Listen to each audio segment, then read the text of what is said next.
Okay, so you know those moments. You read something really profound, maybe an ancient maxim, and you think, wow, okay, that's powerful. Mm-hmm. You feel the weight of it. Yeah. But then real life happens, right? And that wisdom just, Mm. it feels kind of out of reach, like it's stuck on the page, not really, in your actions. Oh, absolutely. It's incredibly common. Yeah. We sort of appreciate these deep truths intellectually, Mm. but then when you're faced with a real-world situation where that wisdom could actually guide you, It's just not there. it's often not there in a practical, accessible way. Exactly. And our default reaction, I think, often feels like, well, maybe I just need to try harder. Yeah. You know, Yeah. read it more, write it down 1,000 times, just sort of hammer it into my brain until it sticks. Right, the brute force method.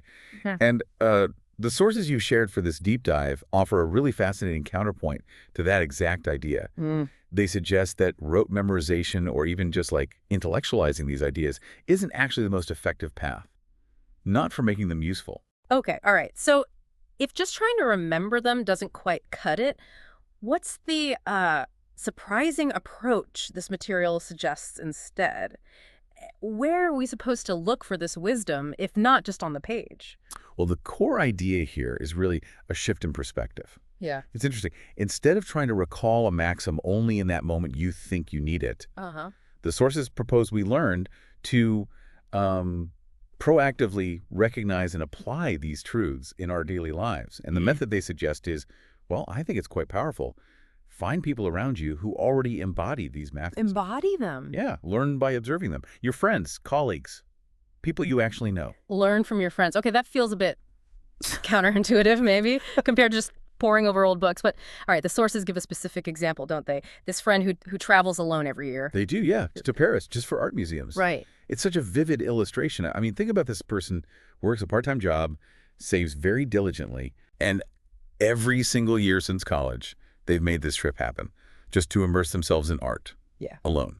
Wow. And the sources connect this directly to the idea of courage, right? When you see their actions, overcoming the financial hurdles, navigating solo travel, that sheer dedication to a passion year after year, doesn't that just feel like courage lived out? It absolutely does. And this is where it really brings someone like Seneca to life.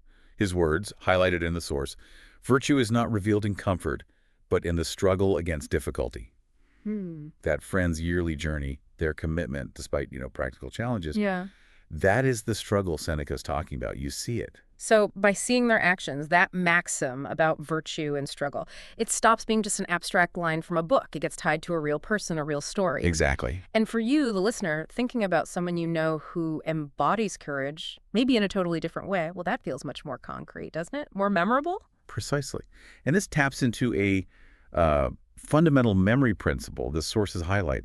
Things that are specific, personal, and have an emotional connection. They stick better. They stick much better than abstract facts. Yeah. Linking courage to your friend's specific trip, maybe their specific challenges, and your own feeling of, like, admiration or respect for their dedication that anchors the maxim deeply, makes it personal. Which makes this whole approach potentially so much more effective than just trying to memorize lines. You're turning the maxims into memorable stories, almost, built around people you actually know and care about. And maybe even more importantly, when you then face a difficult situation, remembering your friend's specific inspiring example of how they navigated their struggle, well, that feels much more potent, doesn't it? Yeah. More actionable than just trying to conjure up some random quote you wrote down once. Yeah, absolutely. This approach really seems to resonate with Stoic philosophy, too, which the sources also point out. It's not just about intellectual understanding, is it? It's more active. Not at all. It's fundamentally about action. As Epictetus said, and he's quoted here, philosophy is not about remembering, it is about doing. Right. Doing. And Marcus Aurelius reminds us too, doesn't he? Do not waste time discussing what a good person should be. Be one. Be one. Wow. Okay, so it's about living the philosophy, putting it into practice. And this method suggests maybe the best way to learn how to do that is by observing the people around us who are already doing it, even if imperfectly. Exactly. The source's final suggestion is really quite simple. Look around you. Pay attention. Your friends, your colleagues, acquaintances.